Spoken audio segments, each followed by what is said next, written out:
Okay, let's dive deep into something that's, well, it's become a massive corner of the internet, ASMR. If you've ever experienced that distinct, calming, tingling sensation, maybe from a whisper or some kind of gentle sound, you definitely know what we're talking about. It's this really incredible, often super relaxing feeling. Typically starts on your scalp, right? And sometimes Sure. spreads down your neck and back. And triggered by very specific things, yeah. Yeah. The sources we're looking at, they really highlight those common audio cues, soft speaking, those intentional whispers, tapping on different surfaces, gentle scratching, even certain visual triggers like slow hand movements or that kind of close-up focus. The connection for so many people is relaxation, definitely stress relief, maybe even help with sleep. Though it's probably worth saying up front, this isn't like a universal thing. Not everyone actually feels ASMR. Right, not everyone gets it. And yet, the world of ASMR content creation is just huge. I mean, especially on platforms like YouTube. So, our mission for this deep dive, kind of based on the insights you've shared with us, is to really get into the nuts and bolts of how ASMR content is made. We're going to explore the techniques creators use, maybe shine a light on some really common stumbling blocks and technical missteps they run into. And then we'll pivot to some surprisingly fresh and innovative ideas for where this whole genre could go next. We've got some great material here, so let's unpack this. So, really, at its heart, a lot of ASMR content is created with this one very important goal in mind to help you, the listener, find a state of relaxation or maybe even drift off to sleep. The sources detail how creators try to achieve this. It often involves these very close up interactions with the microphone, soft talking, whispering right into it, using their hands or various objects to create those repetitive or unique sounds like tapping, scratching, maybe crinkling something. It's all designed to be this intimate, sometimes hyper focused sensory experience. hmm And the audio technology is just fundamental, absolutely key to making that experience work. Our sources, they go into the types of microphones creators use. So you have your standard single channel or mono mics where all the sound just gets combined into one stream. But for a truly immersive experience, well, stereo microphones are really key. They capture sound in two channels, left and right, and that gives you that sense of direction and space. And what's really fascinating, sort of a step beyond standard stereo, is the use of 3D or binaural microphones. These are often designed to mimic human hearing. You might have two mics placed like ears on a dummy head or spaced in a specific way. When you listen with headphones, they can create this pretty stunning sense of a sound moving around you or coming from a specific distance, sometimes even feeling like it's right next to your ear or maybe even inside your head. And the sources mentioned creators also layer in visual techniques, right? Like softening the focus, blurring backgrounds, maybe fading the video towards the end, all to kind of reduce visual distraction and enhance that feeling of relaxation or prepare you for sleep. Okay, right. Here's where the deep dive gets really insightful, I think, because despite the popularity and the clear intentions, the sources you provided, they identify some recurring issues, some Oh. common mistakes that, well, it seems many ASMR artists fall into. It really highlights that it's not just about having a mic and a gentle voice. There's a real craft to it. Let's talk about some of these frequent pitfalls. Absolutely. Yeah, the sources lay out several areas where creators could improve, sometimes significantly. Hmm. One that seems almost counterintuitive, maybe, especially for sleep content, is simply video brightness. So many videos intended to help you fall asleep are produced with the video still being quite bright. If you're trying to wind down in a dark room, well, a bright screen is just stimulating. It works against that relaxation goal. Yeah, that makes sense. Then there's the technical side again, and it's a big one. Microphone usage. Like we just touched on, many creators just default to using mono microphones. Or even if they use multiple mics, they don't always set them up correctly to capture that true stereo or binaural sound. And that immediately limits the immersive spatial quality that makes ASMR so effective for a lot of listeners. You lose that feeling of sound moving around you. Okay, so the space gets flattened out, basically. Exactly. Another major point the sources bring up is repetitive content. Now, this isn't just about using tapping or whispering. Those are core triggers, sure, but it's about a lack of variety within those techniques. Hmm. You might hear the exact same, like 2 or 3 tapping sounds repeated endlessly for 10 minutes, or the same limited range of hand movements. The sources suggest there's often a perceived lack of innovation in the actual sound palettes being used, across videos or even within just one video. So it's not just that they use tapping, but it's the exact same tap, the exact same little sound loop, just over and over again. Precisely, yeah. And this ties directly into another related issue the sources identify, a general lack of innovation or maybe critical feedback. Creators might produce video after video using the same sort of limited set of sounds and techniques without really exploring new territory. More critically, the sources suggest many videos are just published without the artist actually listening back to the finished product through headphones to catch cues, or actively testing if the video actually achieves the goal of relaxation or sleep induction. They might not be seeking or properly using feedback from their audience to refine their approach. That seems like, well, a fundamental step missing, doesn't it? If your goal is to help someone sleep, wouldn't you want to know if it actually works? You'd think so, yeah. But the sources indicate it's a common oversight. They also mention issues like a lack of script or maybe structure in the spoken ASMR content.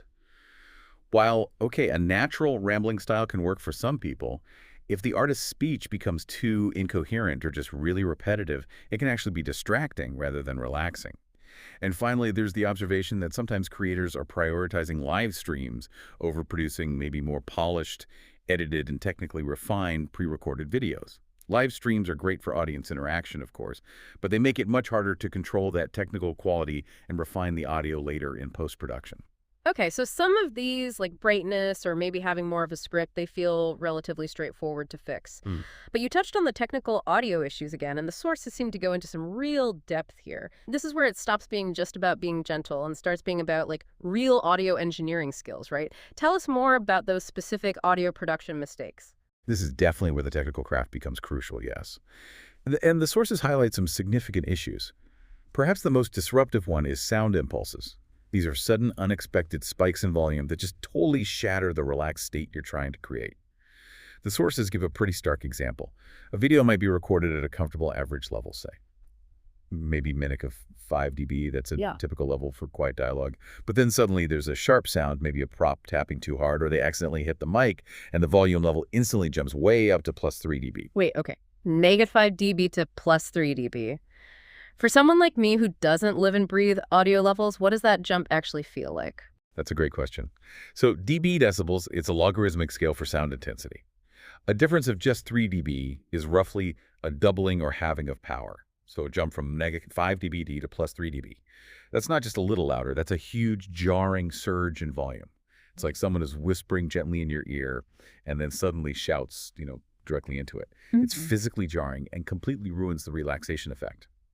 The sources also mention continuous unpleasant sounds, like a persistent high-pitched scraping that just kind of indicates the creator likely isn't listening critically to their own audio before publishing. Right, they're not catching it. Exactly. Huh. Another complex but crucial area is microphone placement. The sources detail how frequently this is done incorrectly. For stereo or binaural sound to work properly, you need sounds to arrive at each microphone or ear at slightly different times and volumes. That mimics how your own ears perceive direction. A really common mistake is placing two mics so close together, or positioning the sound source so that both mics pick up the sound at almost the exact same time and level. Ah, okay. So even if you have two microphones, if they're not set up right, you still end up with something that essentially sounds mono anyway? Exactly that. Or even worse, the sources point out this can lead to weird phasing or cancellation issues. Think of sound waves like ripples on water. If two sets of ripples meet, they can combine and get bigger, sure. Or they can meet out of sync and effectively cancel each other out, making the sound weak or thin or just plain weird and unpleasant. Incorrect mic placement can cause this. Distance is another issue. Mics too close can distort the sound. Mics too far away make the triggers ineffective. And the artist's own movement can completely ruin the stereo field if the mics aren't placed, considering how the artist is going to move during the recording. And compounding all this is a seeming lack of post-production knowledge, or maybe just effort. The sources suggest many creators aren't using audio editing software effectively, or maybe not at all, to correct these placement issues or separate audio channels properly, or even just clean up unwanted background noise. And finally, there's an interesting point about volume balancing. The sources note that some creators try to make every single sound in their video the exact same volume. The whisper, the tapping, the prop sounds, all of it. But, natural soundscapes just aren't like that. Sounds in the real world have varying levels.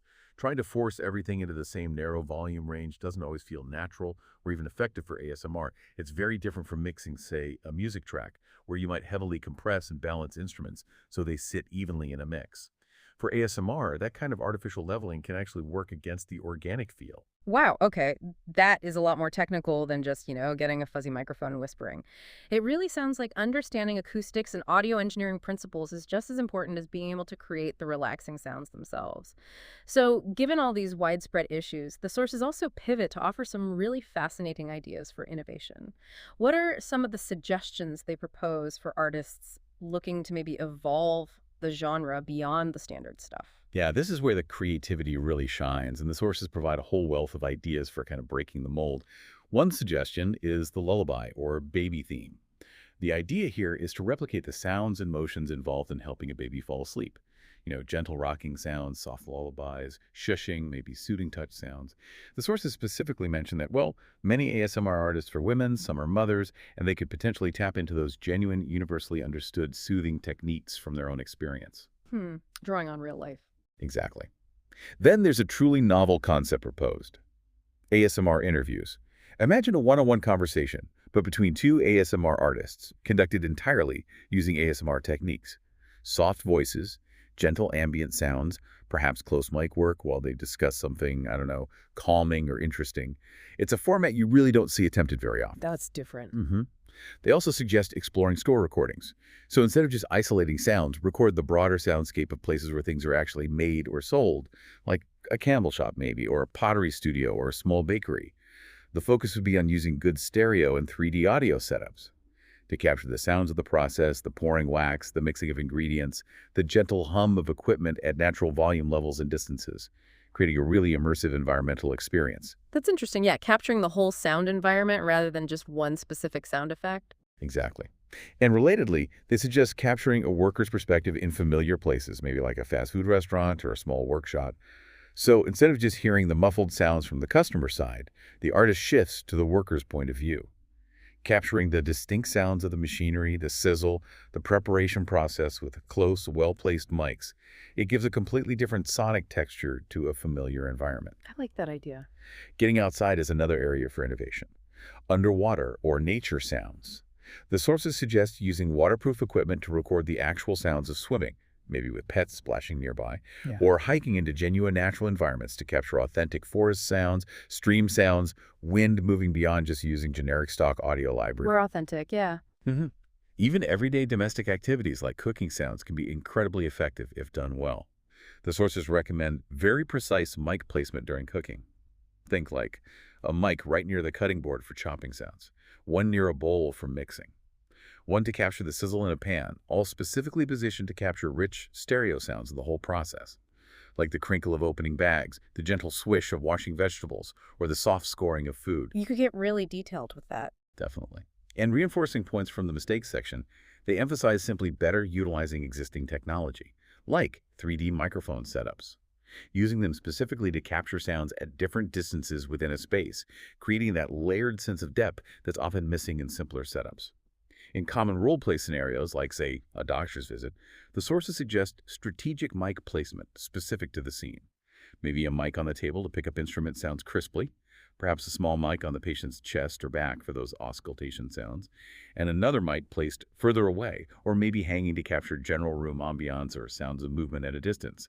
It just enhances the realism and the sensory detail. Right, building a whole sound scene. Precisely. Yeah. Then, perhaps the most boundary-pushing idea is hypnosis ASMR.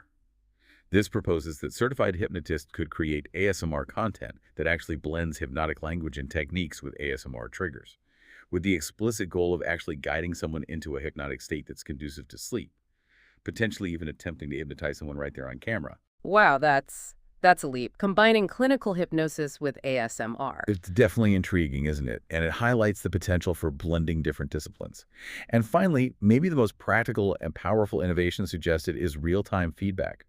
This involves creating videos where the person being helped by the ASMR, the recipient, is actually visible on camera, and they actually fall asleep during the video. So you literally see them drift off in real time. Yes, exactly. The sources propose this provides undeniable real-time feedback to the creator. It's, proof positive that their techniques, their sounds, their pacing are effective for inducing sleep in that specific moment for that person. It moves beyond just theoretical effectiveness to actual demonstrated results. That's a genuinely fascinating and, wow, diverse range of ideas. It really drives home that the potential for ASMR content is just vast. It extends far beyond the most common tapping and whispering we see, populating our feeds all the time.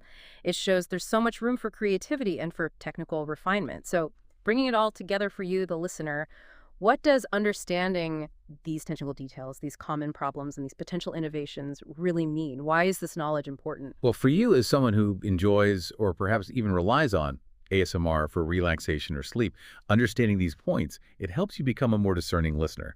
You can start to recognize why some videos might fall short for you. Perhaps it's those sudden loud impulses that jolt you awake, right?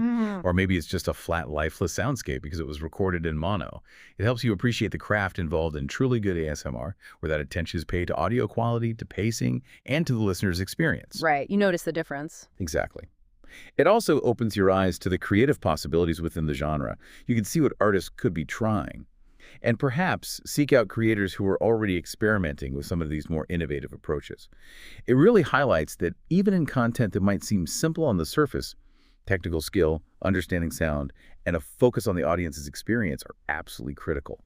Critical for effectiveness and for pushing the genre forward. It underscores that the creators who really pay attention to these details are probably the ones making content that is truly effective and genuinely helpful for many people. Right. Okay. So we've taken quite a deep dive here into what goes into creating ASMR content.